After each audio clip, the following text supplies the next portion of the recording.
You are listening to the Manument Podcast. My name is Casey, and I'm here with my buddy Glenn Johnson, investment advisor and founder of Jabez Financial right here in the Uncasville area. In every episode, he is here to break down today's biggest retirement worries and headlines for us.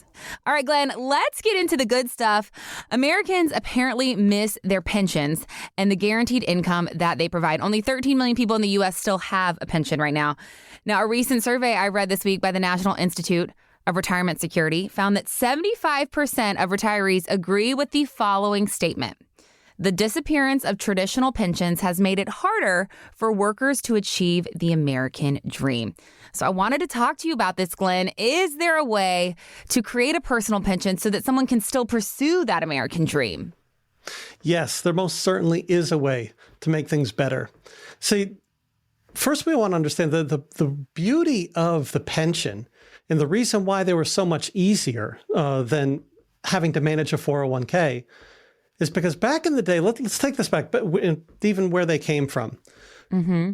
Back in the day, if someone learned to trade and they could do it better than anybody else, they could have a solid career for 40 years because technology didn't change all that much during one person's working lifetime. Like if they had the ability to rebuild a carburetor, they could do that for 40 years until fuel injection came out. Or if somebody was in the vinyl record business, that would be fine. But then there was cassette tapes and CDs, and now we don't even need those. Right. And because technology changes so fast, how well you can do one thing soon becomes irrelevant. And what matters is how quickly can you learn how to do something new. And when people used to be able just to learn their profession, now people are forced, whether they want to or not, they're forced into not just learning how to perform their trade well, but they're also forced into developing a financial education to take care of their retirement. See, prior to 1974, when ERISA was passed, the Employee Retirement Income Securities Act, companies were accumulating so much money in their pension funds that the companies were being bought and sold not because of their income statement and balance sheet, but because of the amount of assets they had in their pension funds. That's what became more valuable. So the government didn't like that, so they stepped in to help. And a couple years later, in 1978, they wrote the Revenue Act, which gave birth to tax code section 401k, 403b, and the rest of them. And big government approached big business and says, okay, well, right now, you're putting aside 100% of the money for people. And the companies were assuming 100% of the risk, investment risk, and they were 100% liable to give people a check the rest of their life. So when the government approaches them and say, well, how about instead of you putting in 100%, you only put in half of the money? If you put in $1, the employee puts in $1. Mm-hmm. They say, all right, keep talking. All right, well, how about all of the investment risk is now on your employee and it's off your shoulders? They say, well, does it get any better than that? Right? And so then they can turn around to the new potential hirees and say, we have this fantastic 401k program, whereas if you put in $1, we'll match it. And although that's better than not having any pension at all, it pales in comparison to what those pensions used to provide because it's forced people into developing their own financial education in addition to learning what they have to do for a career. So when mapping out a retirement strategy of income that's going to last the rest of your life, which is what the pension does. It provides guaranteed income. And with the pension, there's no investment knowledge necessary. But now that we've got 401ks, we have to take the same mindset as a pension fund manager and not a day trader. So for the last secular bull run we had was from 1982 to 2000, to the peak of the dot-com bubble. And that's when, during the 90s, that's when most of the mutual funds were birthed. And everyone and their brother thought they were a brilliant day trader because nothing went down. Everything was doing great. But they didn't have the mindset of a pension fund manager. So when the dot-com bubble burst, that's when people lost their whole retirement savings. Well, and you mentioned people have to create their own financial education with 401ks, which I know so many young people who were not educated. If I didn't have my parents when I started in the working world to guide me through that, I would have probably opted out. Why would I want to give some of my money away? I want my money and I want it now. And I feel like a lot of the younger generation isn't fully educated on the 401k and what it can do for them. So they opt out and they're missing out on free money, Glenn. Right. And that's where when people started out with pensions, the idea was get a good education, get a good job with a solid company that has good benefits and a good pension. And based upon your efforts, the company was putting aside money on your behalf for your future. So younger people that weren't as mature were still having money set aside for them. Right. And then we've handed that financial responsibility now to people that aren't as financially mature, so they don't know better. They don't know to keep stuffing that money aside from the day they start working. And I worked with Dave Ramsey for in his organization for a year or so a while back, and he talks about how if you start saving 12 to 15% of all you earn from the day you start working, by the time you reach retirement age, you'll be fine. And that is completely true. Mm-hmm. And that's the way pensions used to work. Right. Now, that still works today with a 401k as long as nothing bad happens in life. And we cannot bank on that, Glenn. Well, I want to kind of look at this from an even broader scope. Do you think the disappearance of pensions has kind of shifted how people define the American dream overall? I mean, for your clients, are you finding that American dream is still about comfort in retirement, or has that idea evolved? Well, people used to not be retired for all that long. Like right. when Social Security first came about, the government was only planning on people being retired for a couple of years before they passed away. So, in fact, the word retirement isn't even in the Bible. We're supposed to be productive our whole life. Mm-hmm. But there reaches a point of financial independence. So once we become financially independent, now we don't have to think about money. And that's the beauty of what pensions were providing. An income that you didn't have to think about. Because who wants to spend all that time thinking about something that doesn't love you back? This is where if we can solve the financial problem, solve the cash flow problem for the rest of our lives, now we can be in a position where we can spend more of our time thinking about the people that we love and the things we want to accomplish and the dreams that God planted in our hearts. Absolutely. Well, if you are missing the security of a traditional pension, know that you're not alone, but also know that you're not out of options. Glenn and the team at Jabez Financial can show you how to build your own personal pension plan, one that's going to fit your lifestyle and your retirement goals. We are standing by right now to take your call. 860-288-9977 is how you reach us. And we have got 5 spots available for that complimentary introductory conversation with Glenn. That number to reach us again, 860-288-9977. One more time, 860-288-9977. Or you can always head to jabezfinancial.com and get connected with us there. We've got more retirement tips and conversations ahead right after the break. All right, Glenn, I want to talk about Warren Buffett for a moment. He is a multi-billionaire, so what he does with his own money may not apply to most of us, but as a part of Berkshire Hathaway, Warren has been decreasing his risk in stocks and now holds over $344 billion in cash and equivalents. So talk to us about this, Glenn. If Warren Buffett is de-risking his portfolio, should we be thinking about doing the same? It most certainly is something to consider when we look at somebody with the kind of financial wisdom that he has, especially when it comes to the markets. It's something to be very mindful of. Warren Buffett's talked a number of times about how he really doesn't like being in cash. It's wasted. It's almost like money that isn't put to work. So when he has hundreds of billions of dollars sitting in cash, we have to ask ourselves why. Mm-hmm. And isn't it interesting when we look at the balances in our 401k and our IRAs, if we look at the amount of dollars we have invested in the market right now, while people like Warren Buffett have been moving into cash, what's that telling us? See, there is a time to buy, there's a time to hold, and there's a time to sell. And Warren Buffett buys companies for the long run. If you look at the holdings in his portfolio, a lot of those companies he's owned for a long time. He bought them right when it was an ideal time to buy them, and he's kept them. He's very much a buy and hold strategist because he can afford to be too.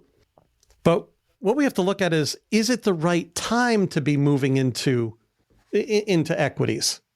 And when we look at that, there's something he came up with called the Buffett indicator, which is the value of the stock market over the GDP. So take the Wilshire 5000, which is basically the stock market, the overall view of the stock market. And what is the value of stocks over the GDP? And a healthy spot really is around 70%. And although many companies are investing internationally, like domestically based companies, they're investing internationally, we can bring up that percentage a bit to maybe 100%. But when you look at the value of the companies over the GDP, we're at a point now where it's over 200%. The market's way overpriced. In fact, if you take the Magnificent Seven and you pulled them out of the market, how strong would the economy actually be doing? If you take the Magnificent Seven, make up something like over a third of the S&P 500. In fact, they make up almost 29% of the entire equities market between the New York Stock Exchange and the NASDAQ put together. That's thousands and thousands of companies compared to just 7 companies. So we've got a huge discrepancy between in the market, the rich getting richer and the poor staying poor. And that's the very definition of an unhealthy market. So when Warren Buffett has so much money so much of his assets sitting in cash, that's because he's really waiting on the sidelines for there to be a good time to get back in. And that's what knowing that we're in such a bubble, it's something that maybe let's just not lose right now. Yeah, well, I think it's always interesting to see what the world's most famous investors are doing. So when somebody like Warren Buffett shifts a big chunk of his portfolio into cash, it really makes you wonder, like you said, Glenn, what does he see that maybe we don't? So could you talk to us a little bit more about that with this move towards cash? What kind of signals do you think Warren is picking up on, and how should we at home interpret that for our own retirement strategies? Well, when we look at the price per earnings ratio across the S&P 500, for example, we're at like 38 to 1. And what that means is people are paying $38 to buy a stock that pays a $1 dividend. The relationship between what people are willing to pay and how much the company is earning, it's out of balance. It's way out of whack. And that continues to increase as the Fed produces more money, as they keep printing more money. And it continues to increase with over-enthusiasm about where the market's headed. See, there's 2 parts. The market can do well while the mechanics of the economy are lousy. At the same time, the mechanics and the fundamentals of the economy can be improving while the stock market declines. So if we look at from 2009, 2010, 11, 12, 13, 14, during that time, the mechanics of the economy were not good at all. Yet the stock market was kept climbing and climbing and climbing due to federal stimulus. And then it reaches a point where it's, like I said, it's been climbing since 2009. Now we've got this bubble of massive stimulus, and even after COVID, when the government started mailing people checks, that just threw gas on the fire. So the Fed has created this massive bubble and overpriced the market. There has to be some kind of correction or recession so that we can weed out those zombie companies and get back to a healthier economy. Now, there are some good things happening, whether it's foreign investment into the United States or increase in revenue that the federal government has through tariffs. There are some good things that are happening in the economy, but the market still has to correct. See, these are the kinds of conversations I have when clients come into the office, because it's important to me, and it should be important to everybody really, that you thoroughly understand why you have the investments you have, why you're positioned the way you are, given the overall direction of the market and the economy, and make sure that your positioning aligns with what you're looking to accomplish. So I invite you to give us a call at 860-288-9228. 9977 and pick a time to come in for a conversation. I'd love to hear your story and find out what your goals and what your objectives and what your dreams are for retirement so that you can be properly positioned to make sure they happen and not just leave it to speculation and a hope for the best. There's things you can do to be positioned properly that you can win no matter what. And let's have a conversation and find out what those things are. And so you can really look forward to what you have coming down the road. Yes, you do not want to miss out on this opportunity that Glenn is offering you today. And I want to emphasize there is no commitment. There is no obligation. This is just a conversation, but spots will fill up. So go ahead and dial 860-288-9977 and we will find a convenient spot on the calendar for you to sit down with Glenn and get those questions answered. 860-288-9977 is that number one more time. Or, of course, you can connect with us online anytime. We are at jabezfinancial.com, and that's Jabez, J-A-B, easy. You are listening to The Manument Show. My name is Casey. I am here with my buddy, investment advisor Glenn Johnson. And Glenn, we've got to talk a little taxes. So for those of you listening, how do you plan for taxes? Are you of the April 15th frame of mind, or does it go beyond that? Well, here we've got wealth manager Jeffrey Levine on the Decoding Retirement podcast recently. Take a listen.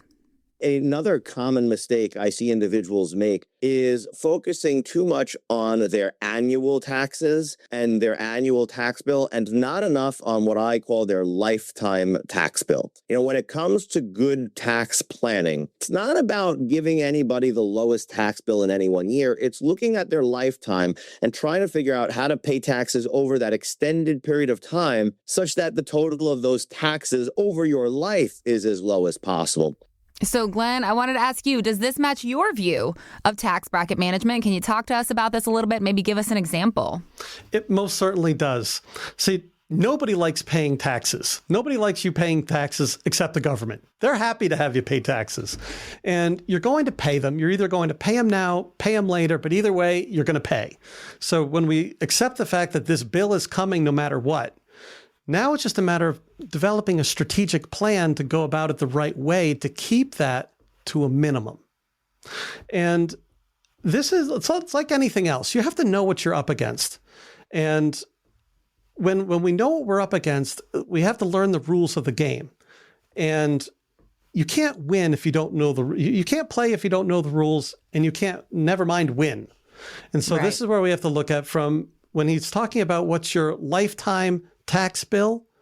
This is where we want to go and take a strategic approach to it, where in some cases, like I've got some clients, traditional IRAs are far better than Roths because when they walk into retirement, they don't have a taxable income, so that when they're pulling money out of their traditional IRAs, they're pulling it out tax-free and they never had to pay tax on it. So sometimes traditional IRAs are better. Roth IRAs are a really tough one to beat because all that growth is tax-free. So maybe there's a time between retirement and when you're forced to start taking required minimum distributions. Usually there's a good window of time there to be doing Roth conversions. So if we're using traditional IRAs while we're working, and then strategically do some Roth conversions after retirement and before our RMDs start, that's a good time because that minimizes what our required minimum distributions will be. Now, that's not right for everybody. Some people, if they can have a Roth, they should stick with them 100%. This is where every situation is completely different. But I find sometimes when I sit down with somebody and they just retired last year, and I talk to them about voluntarily assuming a big tax bill by maxing out their tax bracket, by doing some Roth conversions, they may look at me funny initially, like, what are you talking about? I'm going to get this. You want me to pay taxes on this now? Yes.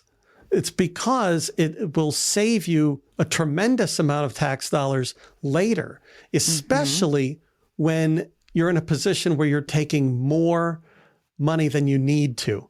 Like if your RMDs, if you look at when you're 73 or 74 or 70, whenever you start taking your required minimum distributions, if you know that's going to be more than you need, you may want to consider doing some Roth conversions before then, So it will reduce your required minimum distribution. Well, a lot of factors to consider. And like you just said, every single situation is different. And that's why it's so important to incorporate the help of a professional to give you that second set of eyes, look at your situation and figure out what the best path forward for you is going to be. And, Glenn, I'm thinking that sometimes people, they think they got all the bases covered if they're just filing on time and they're keeping good records.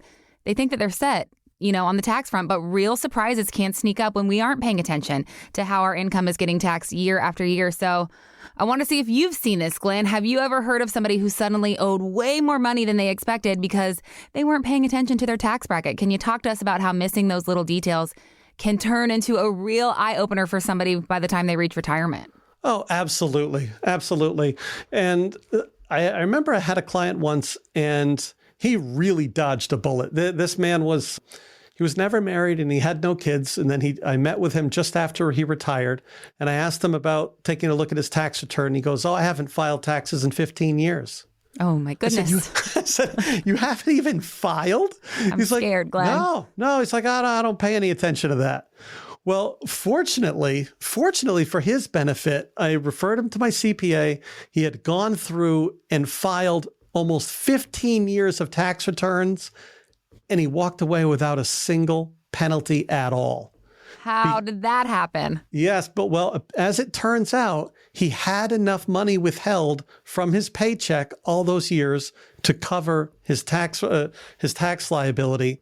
So it worked out with no problems. Goodness. Now, that's miraculous. A lot of times what we find is the people that haven't paid attention to it, their story is entirely different.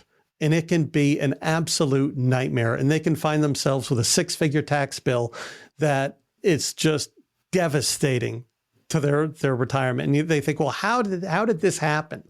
How did this happen? Well, here's the point. How it happened is the income that you have, like I said, with every blessing comes a burden.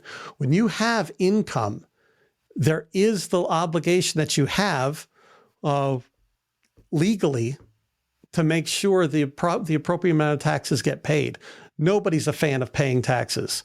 But if we're smart about it and we know what's coming, we know what to avoid. It's not the big things that trip you up. It's not the big things that trip you up because you see them coming. And it's the little things. It's like, this little tax bill over here I didn't pay attention to, or maybe I didn't have enough withheld from this over here. Well, all those things add up, and then they can turn into a giant tax monster that can eat you alive. So this is where we want to get ahead of the game. Know that with proper tax planning, it can take a lot of the sting out of it, as long as we stay ahead of it. No, I'm so glad it worked out for your client because you started telling that story, Glenn. My eyes got so big.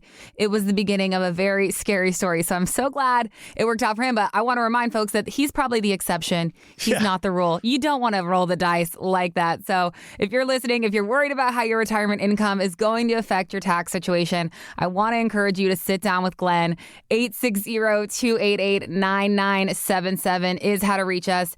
And I just want to remind you that our first 5 callers today will receive an introductory conversation completely complimentary. That number again is 860-288-9977. And we are standing by now at the office to take your call. So don't delay. Dial 860-288-9977 and we will find the next convenient time on the calendar for you. Or of course, you can always visit us online. We are at jabezfinancial.com and we can get connected that way. Thank you so much for listening to this episode of the Manument Podcast. Make sure you subscribe wherever you get your favorite podcasts so that you never miss an episode. And we will see you next time. Take care. Investment advisory services offered through Jabez Financial, LLC, a registered investment advisor firm. Registration is not an endorsement by securities regulators. By contacting us, you may be provided with information about insurance products, including annuities, offered through Glenn Johnson, Connecticut Insurance, license number 4628409. The firms are separate entities. Annuity guarantees rely on the financial strength and claims-paying ability of the issuing insurance company and are not offered by Jabez Financial, LLC. Read your contract for restrictions, limitations, or penalties. Jabez Financial, LLC is not licensed in all 50 states. To find out if Jabez Financial, LLC is licensed in your state, please call 860-390-0093.